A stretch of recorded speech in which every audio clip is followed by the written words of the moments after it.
तरी आपण म्हणता मला कोण शिवले?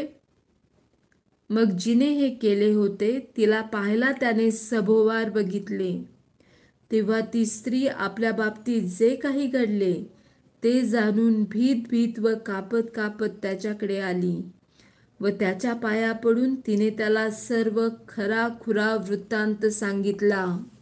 तो तिला म्हणाला, मुली, तुझ्या विश्वासाने तुला बरे केले आहे. शांतीने जा आणि तुझ्या पीडेपासून मुक्त हो. येशू याईराच्या मुलीला जिवंत करतो. तो हे बोलत आहे इतक्यात सभास्थानाच्या अधिकाऱ्याच्या घराकडून काही माणसे येऊन त्याला म्हणाली, आपली मुलगी मरण पावली आहे. आता गुरुजींना त्रास कशाला देता?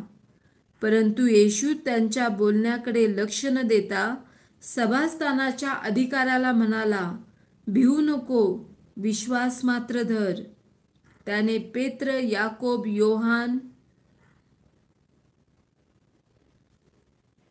पेत्र, याकोब व याकोबाचा भाऊ योहान ह्यांच्याशिवाय कोणालाही आपणाबरोबर येऊ दिले नाही. मग ते सभास्थानात अधिकाऱ्याच्या घराजवळ आल्यावर ओक्साबोक्षी रडणारे व आकांत करणारे ह्यांचा गोंधळ चाललेला त्याने पाहिला. तो आत जाऊन त्यांस म्हणाला, तुम्ही का गोंधळ करता व रडता? मूल मेले नाही तर झोपेत आहे. तेव्हा ते त्यास हसू लागले. पण त्याने त्या सर्वांना बाहेर घालून दिले आणि मुलीचे आईबाप व आपल्याबरोबरची माणसे ह्यांना घेऊन मुलगी होती तेथे तो आत गेला. नंतर मुलीच्या हातास धरून तो म्हणाला, तलिता कुम, ह्याचा अर्थ, मुली मी तुला सांगतो उठ. आणि लागलीच ती मुलगी उठून चालू लागली, कारण ती 12 वर्षाची होती. तेव्हा ते लागलेच अत्यंत आश्चर्यचकित झाले. हे कोणाला कळता कामा नये अशी त्याने त्यांना निक्षून आज्ञा केली आणि तिला खायला द्यायला सांगितले. अध्याय 6. येशूचा नासरेतात अव्हेर. नंतर तो तेथून निघून आपल्या गावी आला व त्याचे शिष्य त्याच्या मागे आले. मग शब्बात दिवशी तो सभास्थानात शिकवू लागला आणि पुष्कळ लोक त्याचे भाषण ऐकून थक्क झाले व म्हणाले, ह्याला हे सर्व कोठून प्राप्त झाले? काय हे ज्ञान ह्याला देण्यात आले आहे? आणि ह्याच्या हातून केवढी मोठी कृत्य होतात आणि ह्याच्या हातून केवढीही महत्कृत्य होतात.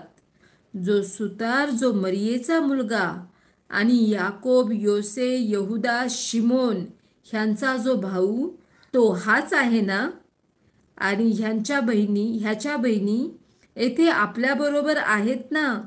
असे ते त्याच्याविषयी अडखळले.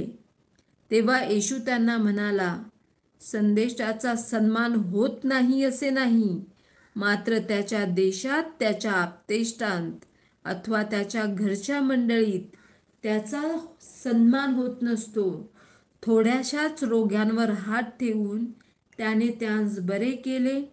ह्याशिवाय दुसरे कोणतेही महत्कृत्य त्याला तेथे करता आले नाही. त्यांच्या अविश्वासामुळे त्याला आश्चर्य वाटले. मग तो शिक्षण देत देत गावोगावी फिरला. 12 प्रेषितांना कामगिरीवर पाठवणे. नंतर त्या 12 जणांस आपल्याजवळ बोलावून तो त्यांना जोडीने पाठवू लागला.